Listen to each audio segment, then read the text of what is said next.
The Robinson family looked forward to their weekend getaway for months.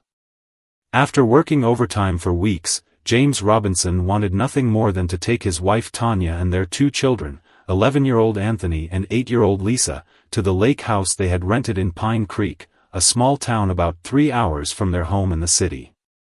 James was the kind of father who worked hard to give his family everything they deserved.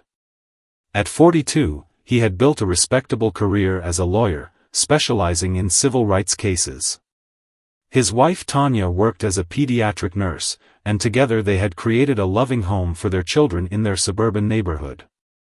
That Friday afternoon in June, they packed their SUV with fishing gear, board games, and enough groceries to last the whole weekend. The kids sat in the back seat, Anthony with his headphones on and Lisa clutching her favorite stuffed rabbit as they pulled out of the driveway. "Remember when we used to go camping with my dad?" James asked Tanya as they merged onto the highway. Tanya smiled. "You hated it back then. Always complaining about the mosquitoes." "Well, now I understand why he did it. Time away from everything else. Just family."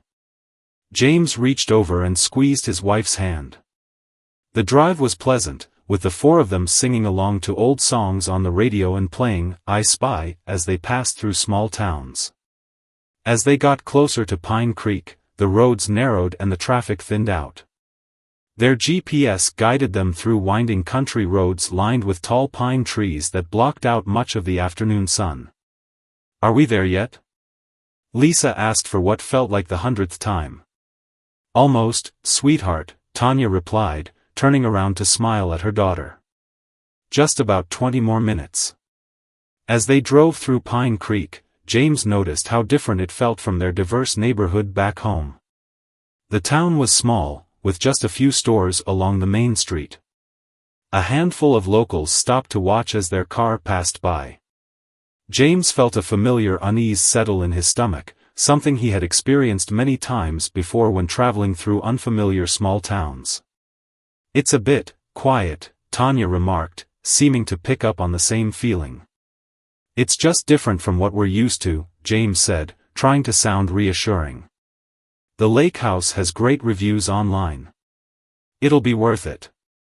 They stopped at a local grocery store to pick up some fresh bread and a few items they had forgotten.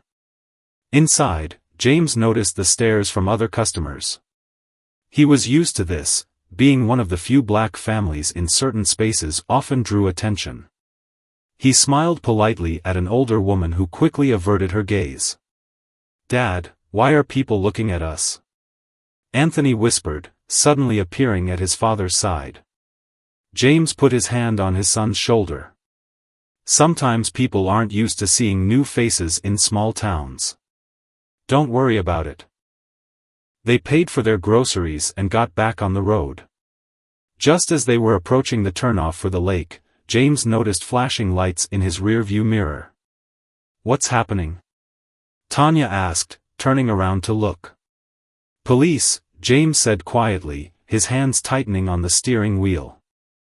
"I don't think I was speeding." James pulled over to the side of the road, feeling his heart rate increase. He had driven this route carefully, making sure to follow all traffic rules. As a lawyer, he knew exactly what to do in situations like this, but as a black man with his family in the car, he felt the familiar knot of anxiety in his chest. "It's okay," he told Tanya, who was looking at him with concern. "Probably just a routine check." In the back seat, Anthony sat up straighter, his eyes wide with apprehension. Even at 11, he understood what it meant when police stopped them for no apparent reason.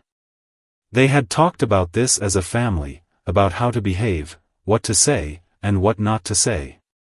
James rolled down his window as the officer approached. There were actually 2 patrol cars now, with 3 officers getting out and approaching their vehicle cautiously, hands resting near their holsters. "Good afternoon, officer," James said in a calm, respectful tone. "Is there a problem?" The first officer, a man with a buzz cut and sunglasses despite the fading light, leaned down to look into the car. "License and registration," he said without answering James's question. James reached slowly for his wallet, narrating his movements. "I'm going to reach for my wallet in my back pocket now," he said, something he had taught his son to do as well. "Just hurry up," the officer snapped. James handed over his license and reached for the glove compartment to get the registration.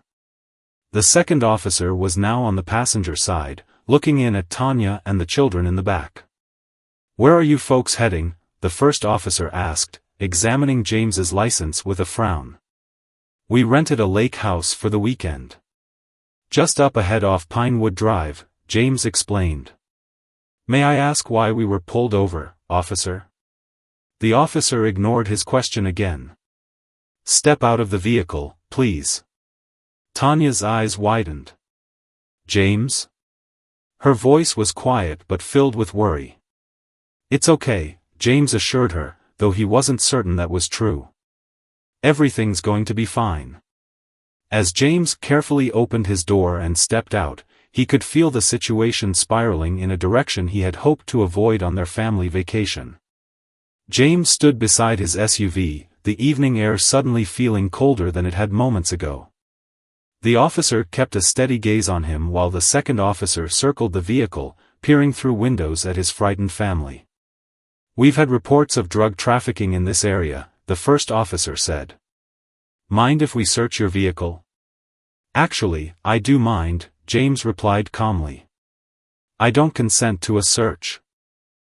My family and I are just heading to our rental for the weekend." The officer's expression hardened. "Sir, are you refusing to cooperate with law enforcement?" James took a deep breath. "I'm not refusing to cooperate. I'm exercising my Fourth Amendment rights. Unless you have probable cause or a warrant, I don't consent to a search of our vehicle." The third officer, who had been standing back near the patrol car, now approached. "We got a call about a suspicious vehicle matching your description." "What description exactly?" James asked. The officers exchanged glances but didn't answer. Inside the car, Tanya was trying to keep the children calm. Little Lisa had started crying quietly, and Anthony was recording everything on his phone, just as his parents had taught him to do if they were ever stopped by police.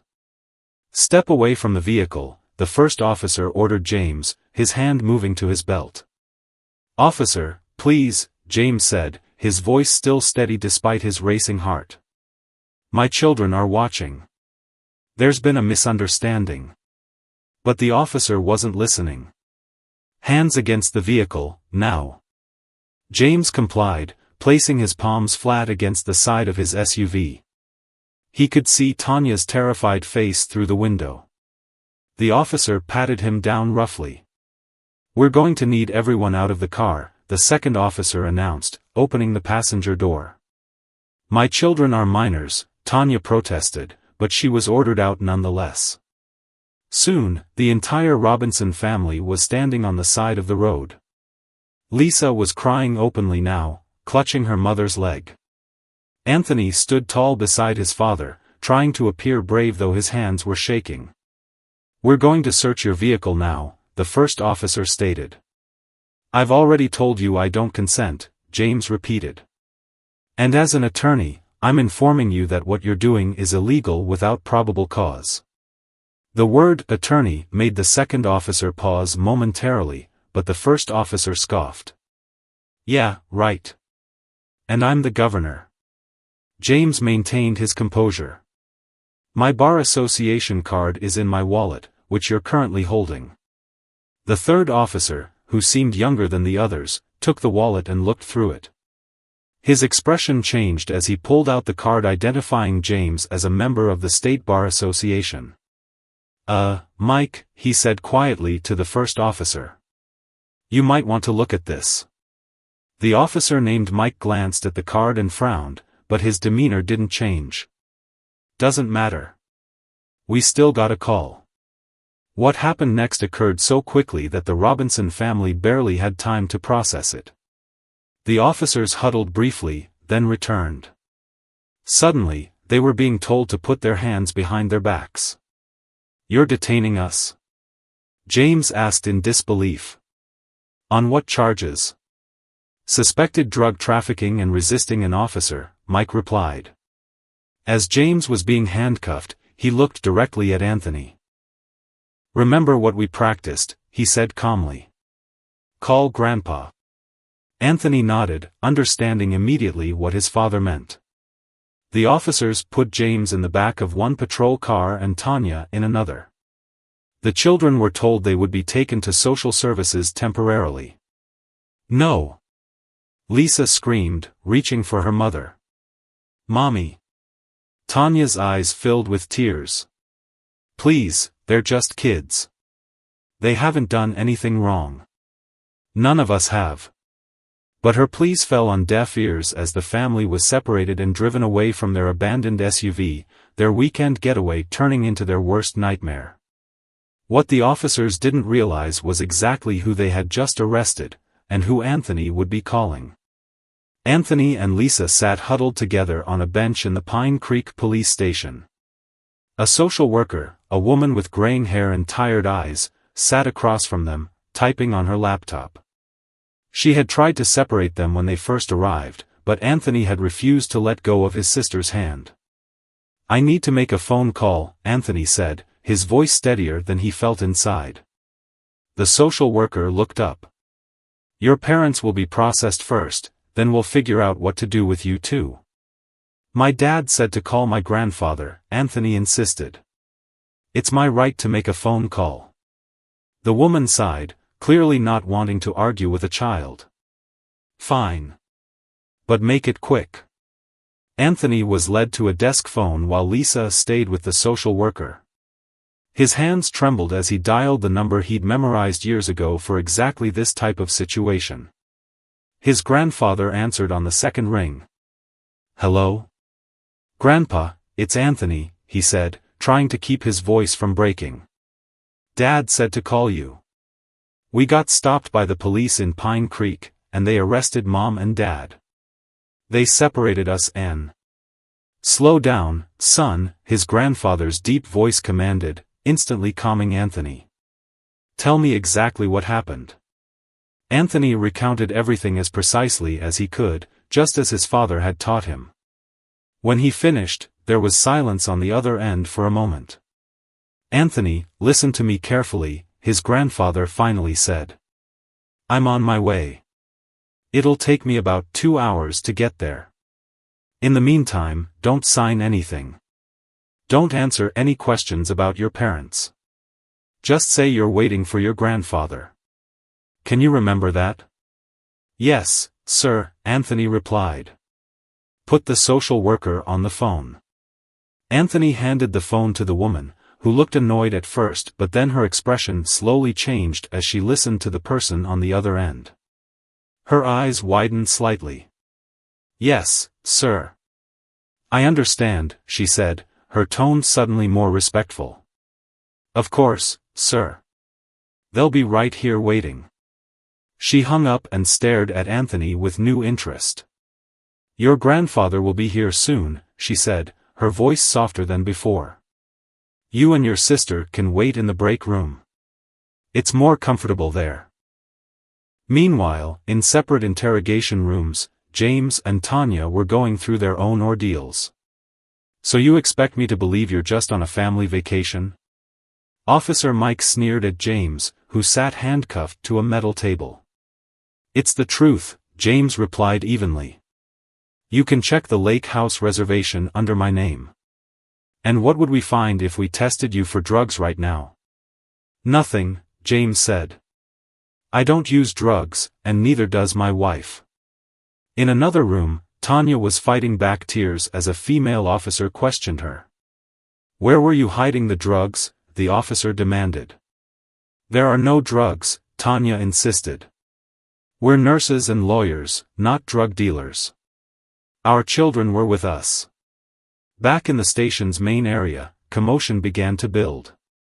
Anthony and Lisa, now seated in a break room with vending machines and a small TV, could hear raised voices and hurried footsteps. Their grandfather had arrived much sooner than expected. The Pine Creek police station door swung open with such force that the glass rattled in its frame. A tall, distinguished man in his 70s walked in, flanked by two younger men in suits. He wore an expensive tailored suit and carried himself with the unmistakable air of authority. His face, lined with age but sharp with focus, scanned the room until he spotted Anthony and Lisa through the break room's glass wall. The station fell quiet. Even the dispatcher stopped mid-sentence on her call. "Where are my grandchildren?" the man demanded, his voice powerful and commanding. The desk sergeant stood up immediately. "Sir, I'm going to have to ask you to." "I'm Judge Robert Thompson," the older man interrupted, taking out his identification. "Those are my grandchildren, and their parents have been unlawfully detained. I want to see them. Now." The name sent a ripple through the station. Judge Robert Thompson was not just any judge, he was a federal judge with over 30 years on the bench, known for his strict interpretation of the law and his powerful connections that reached all the way to the Supreme Court and the governor's mansion. The sergeant's face paled. "Judge Thompson, sir, there seems to be a misunderstanding." "The misunderstanding," Judge Thompson said coldly, "is that your officers thought they could profile and detain an innocent black family without consequences. My son-in-law called me the moment they were pulled over. He knew what was happening." One of the men with the judge stepped forward. "I'm District Attorney Harold Williams. I want all charges dropped immediately and all family members released into Judge Thompson's custody." The police chief, who had emerged from his office upon hearing the commotion, approached with his hand extended. "Judge Thompson, I had no idea." Judge Thompson ignored the outstretched hand. "Where are James and Tanya Robinson?" "They're being processed," the chief said, now looking nervous. "Processed?" Judge Thompson's voice was dangerously quiet. "On what charges, exactly?" The chief looked to Officer Mike, who had just entered from the hallway. "We had reports of a suspicious vehicle," Mike began. "And did this suspicious vehicle do anything illegal?" the judge asked. "Well, no, but..." "So you detained American citizens based on a call about a suspicious vehicle, which I can only assume means black people driving through your town. Is that correct, officer?" "Daniels, sir. Mike Daniels." The district attorney was already on his phone. "I'm calling Judge Martinez to get emergency release orders right now." Anthony and Lisa ran to their grandfather, who embraced them tightly. "Are you both okay?" he asked, his stern demeanor softening instantly. Lisa nodded tearfully. "They took Mom and Dad away." "Not for long," he assured her, then turned back to the chief. "I want them released. This instant." The chief nodded rapidly. "Of course, Judge Thompson. There's been a terrible mistake." "A mistake?" Judge Thompson's eyebrows rose. "No, Chief. What happened here wasn't a mistake. It was a deliberate violation of my family's civil rights, and there will be consequences."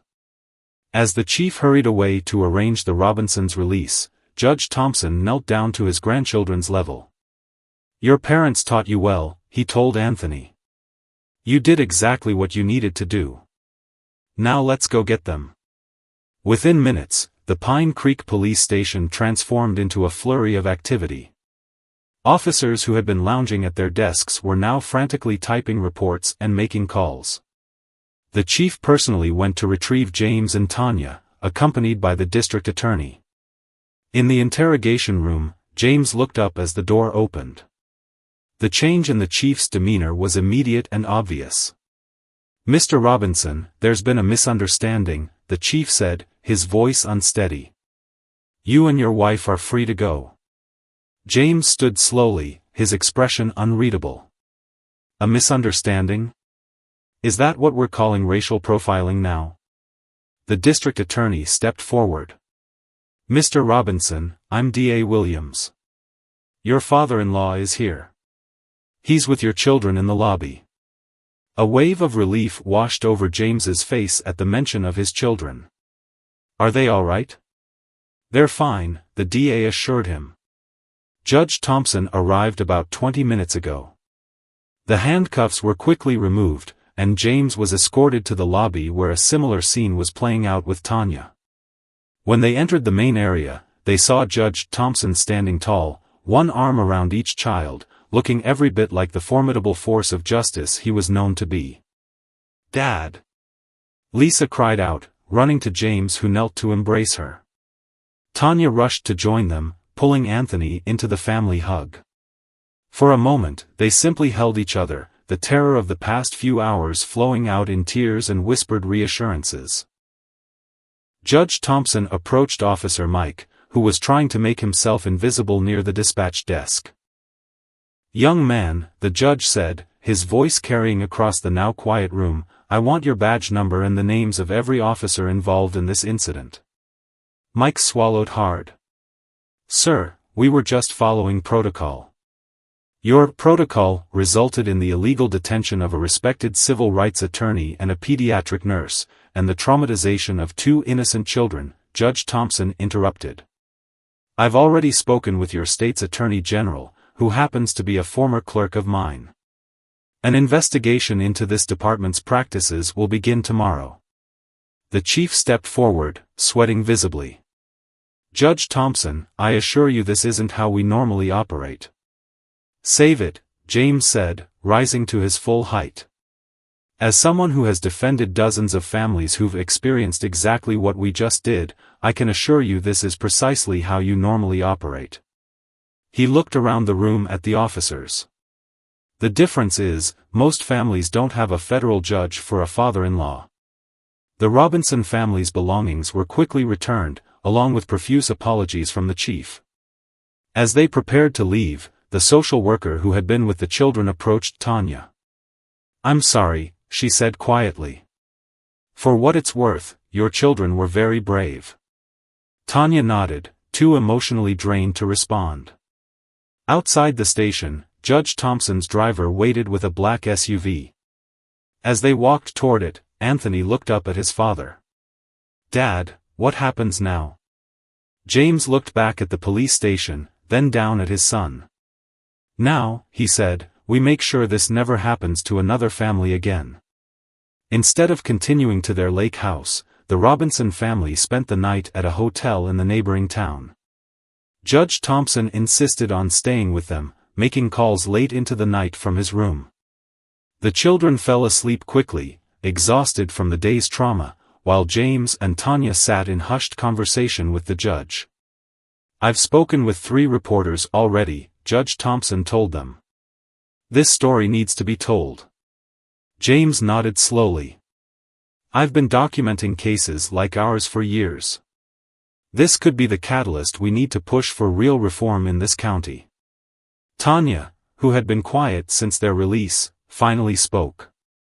"I keep thinking about Anthony recording everything on his phone. We taught him to do that. We had to teach our 11-year-old son how to protect himself from the police." Her voice broke. "No family should have to do that." The next morning, as they ate breakfast in the hotel restaurant, Anthony noticed people glancing at them and whispering. He nudged his father. "Dad, I think they recognize us." James looked around and saw several people on their phones, looking at screens and then back at their family. "Word travels fast," he said. He was right. By morning, the story had exploded on social media. Anthony's video, which Tanya had uploaded the night before, had already been viewed over 100,000 times. #Justice for Robinsons was trending, and news vans were parked outside the Pine Creek police station. Judge Thompson's phone rang constantly. After one particular call, he hung up with a satisfied smile. That was the governor, he told James and Tanya. He's personally requesting a state-level investigation into the Pine Creek Police Department. Back in Pine Creek, Officer Mike Daniels arrived for his shift to find news crews and protesters gathered outside the station. The chief immediately called him into his office. "Do you have any idea what you've done?" the chief shouted, throwing a newspaper on the desk. The headline read, "Federal Judge's Family Racially Profiled and Wrongfully Detained." How was I supposed to know who they were? Mike protested. That's exactly the point, Daniels.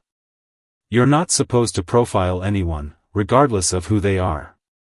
By afternoon, the Robinsons had checked out of the hotel and decided to continue with their vacation plans.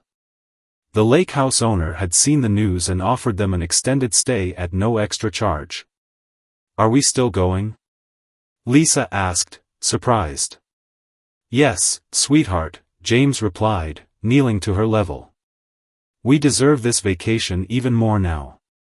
What happened was wrong, but we can't let it stop us from living our lives.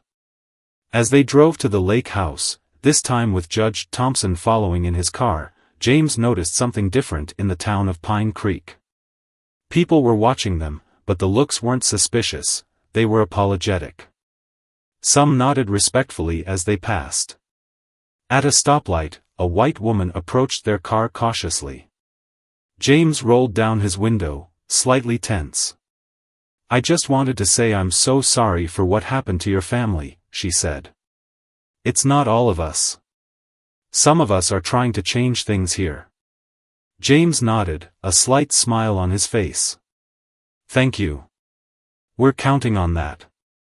The lake house was everything they had hoped for, a beautiful two-story cabin with a wide deck overlooking the water. As they unpacked their car, which had been retrieved from the side of the road where the officers had left it, James noticed his phone wouldn't stop buzzing with notifications. My office has been flooded with calls, he told Tanya as they set up the kitchen. Other families from this county wanting to share similar experiences. Tanya paused, grocery bags still in her hands. How many? 27 so far, James replied, his expression grim. Some dating back years. Same officers, same tactics. Outside on the deck, Judge Thompson was helping the children set up fishing rods.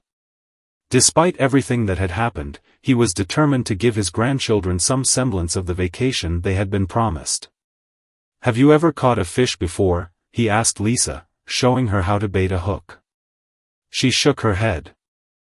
No, but Dad said he would teach us. Well, I taught your dad when he was about Anthony's age, the judge smiled.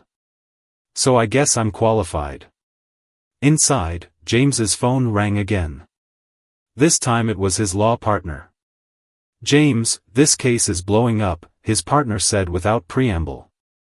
We've got civil rights organizations calling, offering resources for a class action. The ACLU wants to get involved. After the call, James joined his family on the deck, watching the sunset over the lake. Despite the peaceful scene, his mind was racing with possibilities. You're thinking about work, Tanya observed, taking his hand. Not just work, James replied. Those 27 families. How many more are there who haven't come forward? Who didn't have someone to call? That evening, as the children played board games with their grandfather, James and Tanya sat at the kitchen table with laptops open, beginning to compile testimonies. We need to be careful, Tanya cautioned. This isn't just about Officer Mike or even the chief. This is about changing an entire system. By the third day of their vacation, the story had reached national news. James was invited to appear on a morning talk show via video call, which he did from the lake house deck. What happened to my family isn't unique, he explained to the host and millions of viewers. The only unique part was that we had resources and connections most families don't. That's why we're organizing a class action lawsuit against the Pine Creek Police Department, not just for us, but for every family who's been profiled, harassed, or detained without cause. In Pine Creek, things were changing rapidly. The state investigation team had arrived and set up a temporary office in town. Officer Mike and 2 others had been placed on administrative leave pending investigation. The chief had issued a public apology and announced mandatory bias training for all officers. But perhaps most significantly, residents of Pine Creek were speaking up. The local diner had become a gathering place for people sharing stories of police encounters that had never been reported. A community meeting was scheduled at the town hall. Back at the lake, Anthony watched his father's interview on a tablet. "Dad's going to change things, isn't he?" he asked his grandfather. Judge Thompson nodded. "He already has, son. He already has." 2 weeks after returning home from their eventful vacation, the Robinson family gathered in their living room to watch a special news report. The investigation into the Pine Creek Police Department had moved faster than anyone anticipated, largely due to Judge Thompson's influence and the mountain of evidence James had compiled. "Breaking news tonight," the anchor announced. "The Pine Creek Police Department is undergoing a complete overhaul following the wrongful detention of civil rights attorney James Robinson and his family last month. The state investigation has uncovered a pattern of discriminatory practices spanning nearly a decade." The report cut to footage of Officer Mike cleaning out his desk. He had been fired, along with 4 other officers. The chief had resigned under pressure. A special oversight committee had been appointed to rebuild the department from the ground up. "I never thought it would happen this quickly," Tanya said, squeezing James's hand. "People were ready for change," James replied. "They just needed a catalyst." The phone rang. It was Judge Thompson calling with more news. "The governor just signed the executive order," he told James. "The new police accountability measures will be implemented statewide. They're calling it the Robinson Family Justice Initiative." James put the phone on speaker so Tanya could hear.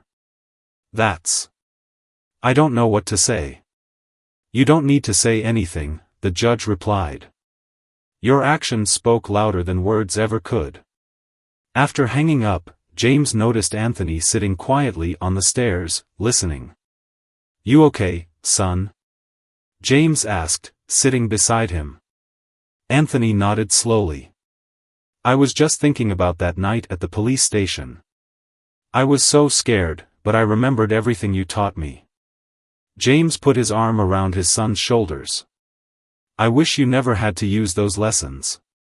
I wish we lived in a world where I didn't have to teach them to you." "Maybe someday you won't have to," Anthony said. "Maybe things will be different for Lisa's kids." The next day, James received an unexpected letter. It was from a woman in Pine Creek, the same one who had approached their car that day at the stoplight. "Dear Mr. Robinson," James read aloud to Tanya. "I wanted to update you on what's happening in our town. After your family's experience here, many of us realized we had been silent for too long. We've formed a community oversight group to work with the new police leadership. We're holding regular forums where people can share their experiences without fear. For the first time, real conversations are happening between people who have lived as neighbors for years without truly seeing each other. Your family's courage has changed our town forever. Thank you for not giving up on Pine Creek." Tanya wiped away a tear. "One weekend changed everything." "Not just the weekend," James corrected her. "What we decided to do about it afterward." At dinner that night, Lisa asked a question that made everyone pause. "Are we going back to the lake house next summer?" James and Tanya exchanged looks. They hadn't discussed returning to Pine Creek. "Would you want to?" James asked carefully. Lisa nodded. "I never got to catch a fish." James smiled, feeling a weight lift from his shoulders. "Then we'll go back. And next time, things will be different." 1 year later, the Robinson family's SUV once again turned onto the road leading to Pine Creek. This time, there was no anxiety, no uneasy glances in the rearview mirror. James drove with one hand on the wheel, the other holding Tanya's. "It looks different somehow," Anthony remarked, gazing out the window at the town. He was right. The main street had new businesses, including a cultural center with a "Community Unity" banner across the front. As they passed the police station, they noticed a new sign, "Pine Creek Police Department, serving all citizens equally." They stopped at the local grocery store for supplies. Inside, the difference was palpable. The cashier smiled genuinely at them. A few shoppers nodded in recognition. Mr. Robinson?" A voice called as they were loading groceries into their car. James turned to see a young officer approaching. For a brief moment, old instincts kicked in, and he tensed. "I'm Officer Taylor," the woman said, extending her hand. "I joined the department 6 months ago, after the restructuring. I just wanted to say it's an honor to meet you. What happened to your family changed everything around here." As they drove to the lake house, Lisa spotted something new by the road, a large billboard that read, "Pine Creek, a community learning, growing, and changing together." The lake house was exactly as they remembered it. As they unpacked, the doorbell rang. Outside stood several families, both black and white, holding welcome baskets. "We're your neighbors down the shore," one woman explained. "We wanted to welcome you properly this time." That evening, as the sun set over the lake, James and Tanya sat on the deck watching their children fish with new friends they'd met, children of the families who had welcomed them. "Sometimes I still can't believe everything that happened because of one traffic stop," Tanya said. "It wasn't just the stop," James replied. "It was refusing to let it be just another incident. It was Anthony knowing to call his grandfather. It was all the families who came forward afterward." Judge Thompson, who had joined them again for the weekend, nodded in agreement. It was a perfect storm that needed to happen. As night fell, the families gathered around a bonfire on the beach. Stories were shared, connections were made, and healing continued. Pine Creek had changed. The Robinson family had changed. And in their own small way, they had changed the world.